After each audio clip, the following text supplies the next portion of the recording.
வணக்கம் நண்பர்களே, பார்வையாளர்களே. தென் அமெரிக்க நாடு வெனிசுலா நேற்று முன்தினம் இங்கு கடும் பூகம்பம் ஏற்பட்டது.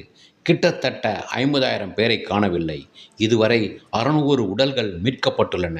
இந்நிலையில் பூகம்பத்தால் பாதிக்கப்பட்ட மக்களுக்கு இந்தியா முனைப்புடன் உதவி செய்ய ஆபரேஷன் அம்ஸ்டாட் என்ற கொள்கையில் C-17 சரக்கு விமானங்கள் மூலம் மருந்துகள், மருத்துவ உபகரணங்கள் வெனிசுலா நாட்டுக்கு அனுப்பி வைக்கப்படுகின்றன. மருத்துவ பணியாளர்களும் தொழில்நுட்ப நிபுணர்களும் வெனிசுலாவுக்கு சென்றுள்ளனர். மேலும் உச்சகட்டமாக பீஷ்ம் கியூப் என்ற அவசரகால நடமாடும் மருத்துவமனைகளையும் அனுப்பியுள்ளது இந்தியா. இதில் உள்ள உபகரணங்கள் மூலம் மின்சாரம், ஆக்சிஜன் உடனடியாக உற்பத்தி செய்யலாம்.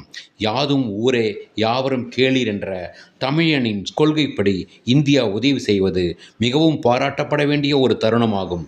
இது பிரதமர் மோடியின் பெருந்தன்மையே ஆகும்.